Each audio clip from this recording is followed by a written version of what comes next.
Hello students, today our topic is empirical formula and molecular formula. Okay, क्या होता है empirical formula और molecular formula और कैसे हम इसे कैलकुलेट करेंगे, ठीक है। तो इसके लिए हम एग्जाम्पल लेते हैं कि हमारे पास ये वाटर बॉटल है, ठीक है। आपको ये बोला इस बॉटल के अंदर कार्बन 23% प्रेजेंट है, हाइड्रोजन आपको कह दिया मान लो 10% है, ऑक्सीजन इसमें कह दिया कि 5% प्रेजेंट है। अब बताओ इसके अंदर जो कार्बन, हाइड्रोजन और ऑक्सीजन प्रेजेंट है इसका फॉर्मूला बताओ कि इसका फॉर्मूला क्या होता है। बता पाओगे? नहीं बता पाओगे, ठीक है ना। सोचना पड़ेगा कैसे करेंगे हम इसे कैलकुलेट। तो इसके लिए इसका फॉर्मूला जो हमें निकालना है वो दो तरीके से हम निकाल सकते हैं। टू फॉर्मूलाज एक्चुअली हम यहाँ पर लिखते हैं। टू फॉर्मूलाज कौन से होते हैं? एक होता है उसे हम कहते हैं एम्पेरिकल फॉर्मूला, नेक्स्ट होता है उसे हम कहते हैं मॉलिक्यूलर फॉर्मूला, ठीक है। एम्पेरिकल फॉर्मूला क्या होता है? It is the chemical formula, क्योंकि फॉर्मूला लिख रहे हैं और फॉर्मूला किस में लिख रहे हैं? केमिस्ट्री में लिख रहे हैं, ठीक है। तो जैसे हम लिखते हैं ना कोई definition, it is the branch of science, it is the branch of chemistry, ठीक है। तो हमने यहाँ पर लिखा it is the chemical formula, क्योंकि केमिस्ट्री का फॉर्मूला है तो हम क्या लिखेंगे? Chemical formula. It is the chemical formula जो हमें बताता है, क्या बताता है? विच रिप्रेजेंट्स, जो हमें बताएगा, जो क्या बताएगा? Simplest whole number ratio, simplest whole number ratio बताएगा किसकी? एटम्स की। कैसे? जैसे मान लो हम बात करते हैं ग्लूकोज की। ग्लूकोज का फॉर्मूला क्या होता है? C6H12O6।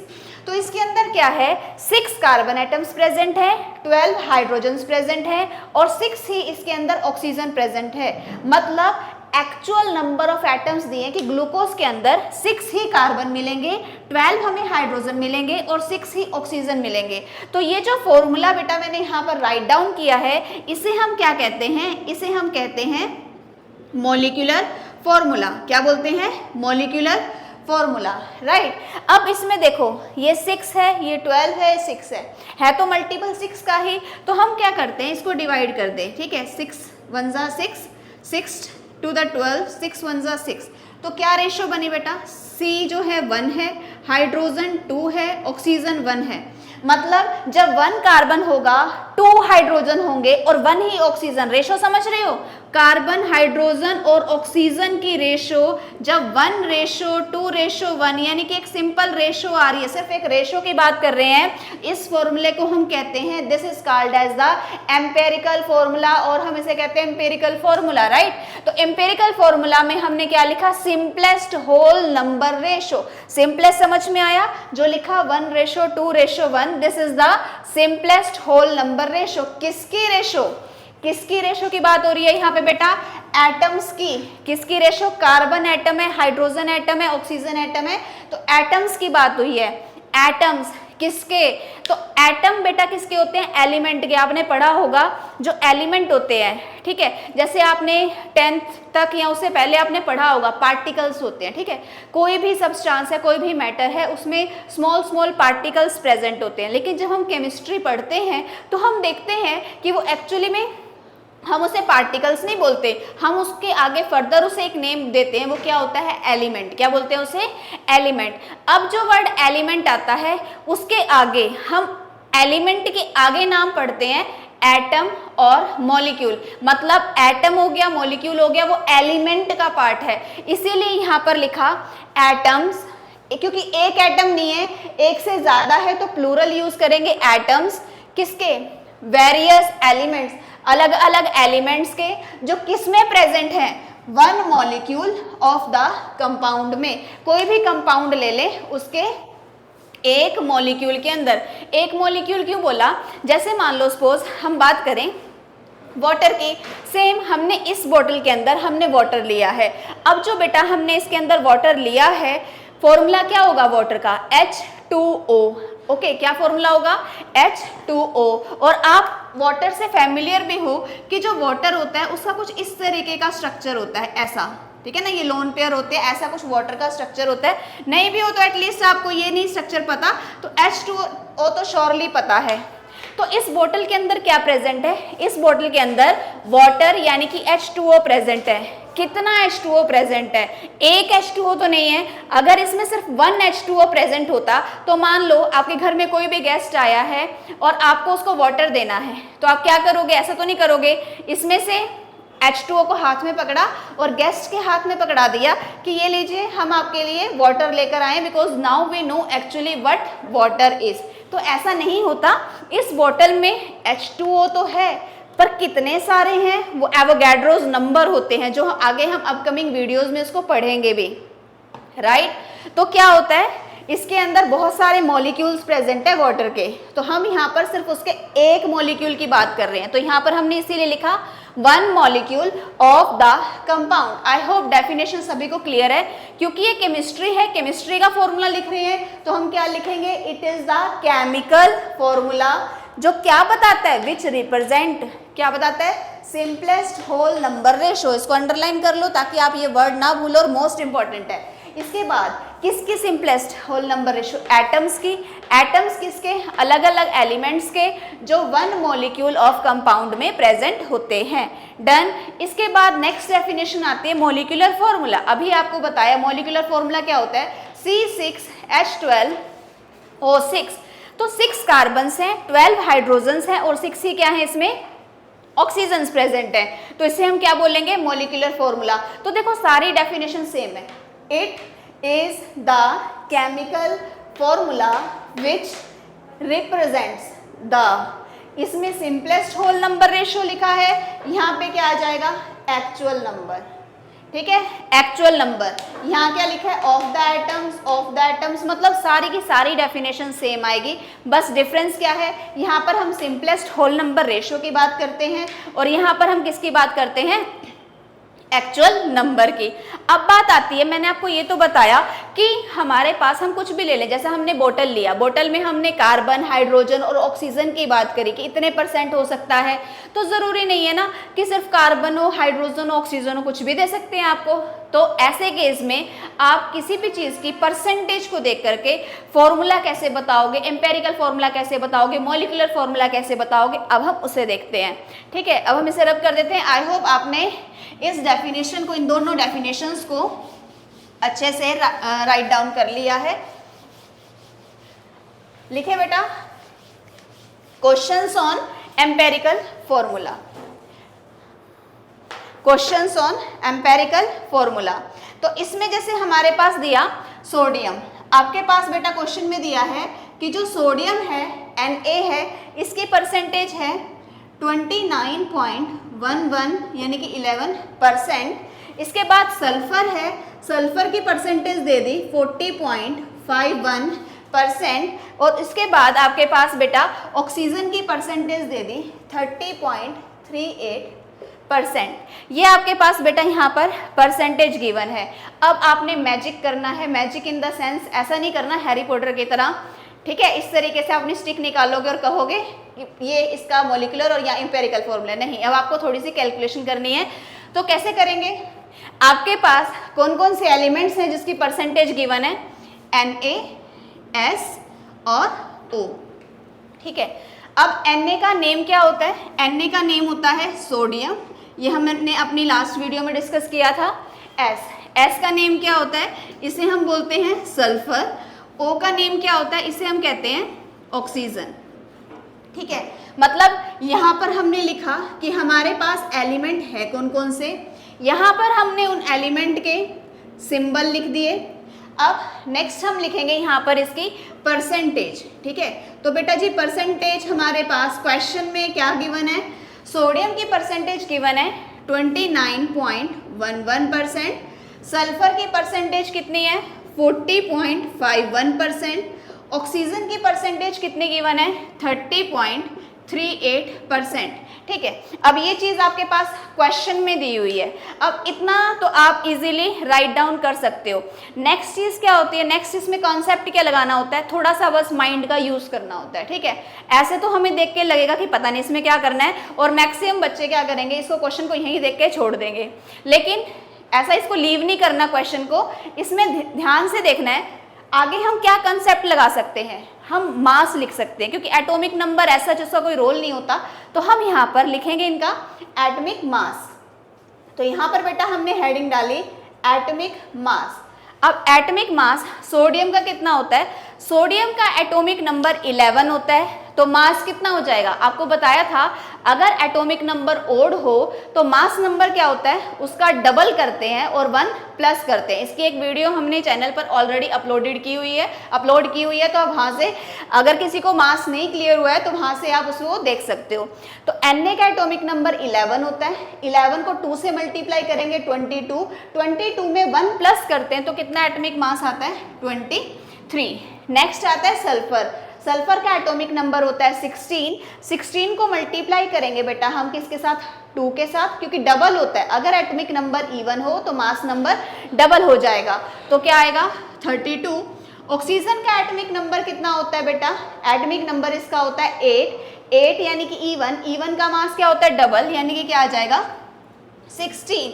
अब इसके बाद हमें क्या करना है, परसेंटेज को एटॉमिक मास से डिवाइड करना है, जिसे हम क्या बोलते हैं, जिसे हम बोलते हैं नंबर ऑफ मोल्स। और करना क्या है, परसेंटेज को इससे डिवाइड करेंगे, तो बेटा जी लिखेंगे 29.11 divided by 23, 40.51 divided by 32, 30.38 divided by 16। ठीक है, तो यहाँ पर जो है इसमें आपका मेन वर्क जो सा है वो किसका होता है, कैलकुलेशन का।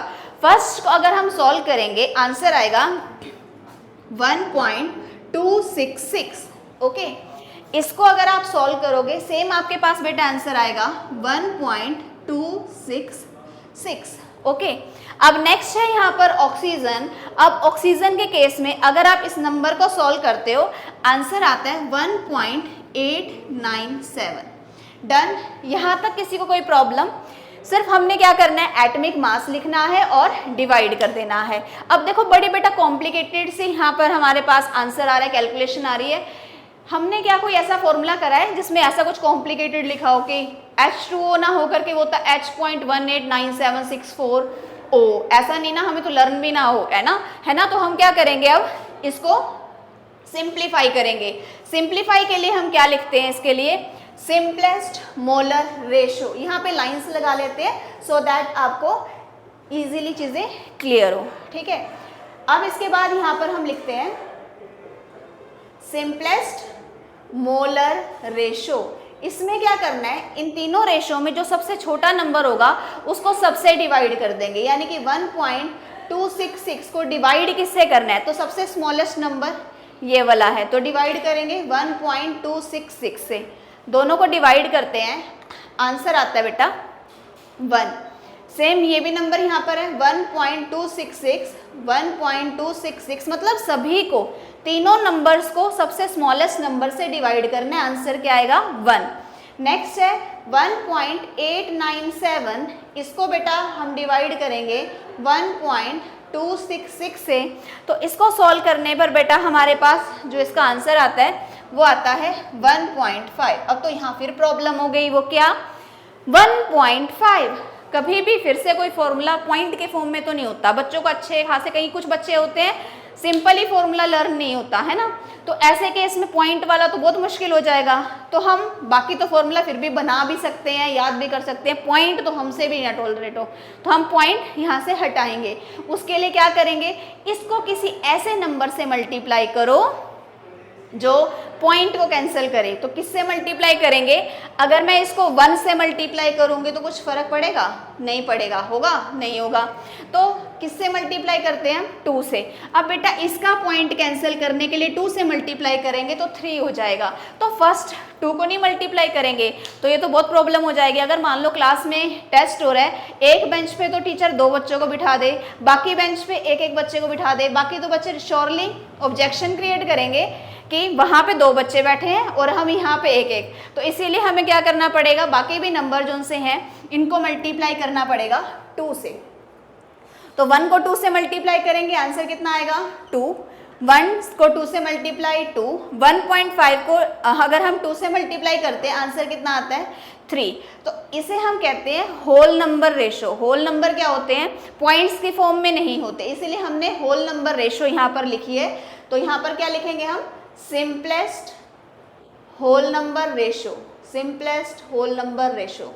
ठीक है, अब हमारा बन गया फॉर्मूला। कैसे, एलिमेंट क्या था, एटम क्या था Na, कितने Na गिवन है 2 को हम सबस्क्रिप्ट में लिखेंगे, सबस्क्रिप्ट होता है बेटा ये नीचे, यहाँ पर हम ऐसे लिखेंगे 2 Na2। नेक्स्ट एटम कौन सा गिवन है, सल्फर, तो यहाँ लिखा सल्फर, सल्फर के कितने यहाँ पर कितना नंबर आया 2, तो सबस्क्रिप्ट में क्या लिखा 2। ऑक्सीजन, ऑक्सीजन कितना गिवन है 3, तो यहाँ पर क्या लिखेंगे Na2S2O3। This is the empirical formula. ठीक है, ये क्या बना दिया हमने, empirical formula. Okay, I hope ये चीज सभी को क्लियर हो गई है। तो हमें क्या करना है, सबसे पहले हम यहाँ पर एलिमेंट लिखेंगे कि है कौन सा, जब पता है तो डेफिनेटली लिखो ना नाम क्या होता है। उसके बाद उसका हमने यहाँ पर सिंबल लिखा जो हमारे पास क्वेश्चन में गिवन होता है। उसके बाद परसेंटेज लिख दी, ये परसेंटेज भी क्वेश्चन में दी होती है। उसके बाद हमें क्या करना है, एटॉमिक मास लिखने होते हैं। एटॉमिक मास की ट्रिक मैंने आपको अभी भी बताई है, ठीक है, कि किस अकॉर्डिंग हम यहाँ पर एटॉमिक मास राइट डाउन करेंगे। अगर कोई ऐसा एलिमेंट होता है जिसके बारे में आपने सुना ही ना हो, या एटॉमिक मास बिल्कुल मतलब कोई ऐसा एलिमेंट जिसका बिल्कुल ना याद आ रहा हो, तो ऐसे केस में क्वेश्चन में टीचर ने दिया होता है कि इसका एटॉमिक मास इतना है। अदरवाइज फर्स्ट 20 एलिमेंट्स का तो एटॉमिक मास आपको अच्छे से आना चाहिए। अब इसके बाद हम क्या करते हैं, नंबर ऑफ मोल्स, परसेंटेज को डिवाइड किससे करेंगे हम, एटॉमिक मास से। फिर क्या होगा, आंसर पॉइंट्स में। और पॉइंट्स जैसा कि अभी हमने डिस्कस किया, सॉल्व करना या किसी फॉर्मूले में लिखना इजी नहीं होता, इसीलिए हम क्या करते हैं, जो सबसे स्मॉलेस्ट नंबर आता है उसको हम सबसे डिवाइड करेंगे। और अगर आंसर हमारे पास पॉइंट में आएगा तो किसी ऐसे नंबर से मल्टीप्लाई करेंगे जो उस पॉइंट को कैंसिल करे, यानी कि एक होल नंबर आ जाए। और जो भी आंसर आएगा वो हम कहाँ पर लिखेंगे, इधर सबस्क्रिप्ट में। आई होप ये क्वेश्चन आपको सभी को क्लियर हो गया है। ओके, तो ये कुछ क्वेश्चंस हैं जिसको आप सॉल्व करके देखोगे। इसमें आप इनका एम्पेरिकल फॉर्मूला निकालोगे और इसको कमेंट बॉक्स में मेंशन जरूर करोगे कि आपने इसको कैसे सॉल्व किया। ओके, एक और चीज़ है बेटा यहाँ पर जो आपको मिल जाता है, आपको मान लो ये दे दिया ऑक्सीजन की परसेंटेज, आपके पास ऑक्सीजन की परसेंटेज दे दी 74.06%। आपको बोला एक कंपाउंड है जो नाइट्रोजन और ऑक्सीजन से मिलके बनता है, ऑक्सीजन की परसेंटेज इतनी है, तो आप बताओ एम्पेरिकल फॉर्मूला क्या होगा। अब बेटा देखो यहाँ पे नाइट्रोजन की परसेंटेज नहीं दी, तो आपको पता है टोटल 100% होता है, तो हम क्या करेंगे 100 में से 74.06 को माइनस करेंगे, आंसर आ जाएगा हमारे पास 25.94%। मतलब नाइट्रोजन की हम ये परसेंटेज यूज़ करेंगे। अगर आपको अभी इस टॉपिक में अभी भी कोई क्वेरी आती है तो प्लीज़ आप कमेंट बॉक्स में ज़रूर मेंशन करें, सो दैट हम इससे रिलेटेड भी क्वेश्चंस आपके लिए लेकर आ सकें। इसके बाद अब हमारा जो नेक्स्ट टॉपिक है, जो नेक्स्ट न्यूमेरिकल्स हैं, वो हैं मॉलिक्यूलर फॉर्मूला पर बेस्ड। अब हम उन्हें देखते हैं। तो मॉलिक्यूलर फॉर्मूला में हमने क्या पढ़ा, जिसमें हमारे पास एक्चुअल नंबर ऑफ एटम्स होते हैं। अब उनका हम क्वेश्चन देखते हैं कि एक्चुअली क्वेश्चन गिवन क्या होता है। तो देखते हैं बेटा जी, हमारे पास दिया जो कार्बन है, क्वेश्चन देखो बेटा, कार्बन है, इसकी परसेंटेज दी है 24.27%, ये कार्बन की परसेंटेज है। हाइड्रोजन बेटा दिया 4.07%। इसके बाद नेक्स्ट है हमारे पास क्लोरीन दिया 71.65%। ठीक है, अब परसेंटेज है, एम्पेरिकल फॉर्मूला आपको कैलकुलेट करना आता ही है, सिर्फ इसमें एक चेंज, क्या चेंज, एक मॉलिक्यूलर फॉर्मूला निकालना है तो थोड़ा सा चेंज। तो थोड़े से चेंज में क्या मिलता है क्वेश्चन में, तो क्वेश्चन में एक सरप्राइज मिलता है। सरप्राइज कैसा, ठीक है, जैसा सेंटा देता है वैसा सरप्राइज नहीं, यहाँ पे थोड़ा सा और जो एग्जामिनर सरप्राइज देता है, जिसको देखते ही पेपर में आप खुश हो जाते हो कि वाह ये मिल गया तो मतलब अब हम क्वेश्चन सॉल्व कर सकते हैं। तो क्या मिला सरप्राइज? Molecular mass. ठीक है, क्या दिया क्वेश्चन में? Molecular mass. इतना अच्छा सरप्राइज है ना। तो मॉलिक्यूलर मास क्वेश्चन में दिया है 98.96 ग्राम। ठीक है, अब आप बोलोगे ये कैसा ही सरप्राइज है ना, क्या सोल्व करें? मॉलिक्यूलर फॉर्मूला इससे निकलेगा? तो हाँ निकलेगा, देखना ऐसे मैजिक होगा। परसेंटेज दिए, आपको एम्पेरिकल फॉर्मूला मैंने कैलकुलेट करना सिखा दिया। तो क्या लिखते हैं बेटा? कार्बन, हाइड्रोजन और यहाँ पे क्या लिया? Cl। नाम भी लिख लें। C stands for carbon, H stands for hydrogen, Cl stands for chlorine. Okay, तो ये हमारे पास क्या है? एलिमेंट्स। और ये बेटा क्या है हमारे पास? एलिमेंट्स है क्या? ये एलिमेंट्स। और ये क्या है हमारे पास? सिंबल। परसेंटेज जो दी है वो यहाँ लिखेंगे 24.27%, हाइड्रोजन 4.07%, क्लोरीन 71.65%। ठीक है, पहले हम एम्पेरिकल फॉर्मूला कैलकुलेट कर रहे हैं, एक बार इसे कैलकुलेट कर लें, फिर हम देखते हैं मॉलिक्यूलर फॉर्मूले का। इसके बाद परसेंटेज के बाद हम इनका मास लिखते हैं। कार्बन का बेटा एटॉमिक मास कितना होता है? 12, हाइड्रोजन का मास 1, क्लोरीन का मास 35.5। ओके, इसके बाद हम कैलकुलेट करते हैं यहाँ पर नंबर ऑफ मोल्स। तो कैसे कैलकुलेट करते हैं? आपको बताया था ना, परसेंटेज को जो दिया होता है ना उससे हम डिवाइड करते हैं जो हमारा नंबर होता है। अगर मान लो आप ये सोचो एटॉमिक मास पता है मुझे, ठीक है, परसेंटेज दे रखी है, मैं अपने अकॉर्डिंग करता हूँ और इस चीज़ को मास से डिवाइड करता हूँ, तो बेटा आंसर सही नहीं आता। कोई भी आपकी पहले नहीं सुनता, पहले आपको टीचर की सुननी पड़ती है, उसके बाद फिर बच्चे से सुना जाता है जब उसका ओरल टेस्ट होता है, राइट। तो सेम केस, पहले हम परसेंटेज लिखेंगे और उसको डिवाइड करेंगे एटॉमिक मास से। 24.27 डिवाइडेड बाय 12। ओके, इसको डिवाइड करेंगे, देखो 12 को 2 से मल्टीप्लाई करो, 24 आएगा ना। तो इसको हम सॉल्व करेंगे, आंसर आ जाएगा 2.02। 4.07 को हम 1 से डिवाइड करेंगे, आंसर आ जाएगा 4.07। 71.65 को डिवाइड करेंगे 35.5 से, तो 35 का डबल 30, 65 और 5 70, यानी कि देखो 71 तक ही जा रहा है, आंसर आएगा 2.02। अब आंसर पॉइंट्स में। अब हमारा अगला काम क्या होता है बेटा? सबसे स्मॉलेस्ट नंबर को से सबको डिवाइड कर दो। ठीक है, तो अब क्या आएगा? यहाँ पर हम लिखते हैं सिंपलेस्ट मोलर रेशो। क्या आता है? Simplest molar ratio. तो क्या आएगा? 2.02 डिवाइडेड बाय 2.02, क्या आंसर? 1। 4.07 डिवाइडेड बाय 2.02, क्या आंसर आएगा? देखो 2 को मल्टीप्लाई कर 2 से मल्टीप्लाई करें तो 4 आ जाएगा, तो यहाँ पर हम लिखेंगे 2। ऐसे इसको डिवाइड करेंगे 2.02 को 2.02 से, तो आ जाएगा 1। ठीक है, तो हमारे पास whole number ratio, simplest whole number ratio, ठीक है, वो भी यही आएगी 1:1। आप बोलोगे कि शायद यहाँ पर आंसर पॉइंट में भी आता है, तो बेटा वो 0 पॉइंट होता है, तो उसको हम निग्लेक्ट कर सकते हैं, राइट। तो हमारे पास एम्पेरिकल फॉर्मूला बना C1H, C कितने 1, C1H कितने 2 और Cl कितने 1। This is the empirical formula. क्या होता है ये? Empirical formula. तो बेटा जी गिवन वैल्यू से हमने एम्पेरिकल फॉर्मूला यहाँ पर कैलकुलेट कर लिया। अब हम देखते हैं इसका यूज करके हम मॉलिक्यूलर फॉर्मूला कैसे निकालेंगे। ठीक है, तो अभी फिलहाल हमने कैलकुलेशन कर लिया है, तो हम इस पार्ट को रब कर देते हैं।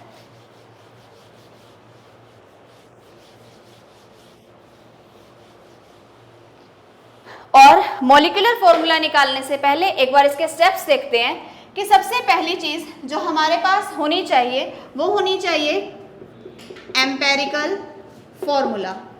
ओके, वो हमने कैलकुलेट कर लिया, राइट। सेकंड होता है हम निकालते हैं एम्पेरिकल फॉर्मूला मास। ठीक है, एम्पेरिकल फॉर्मूला मास।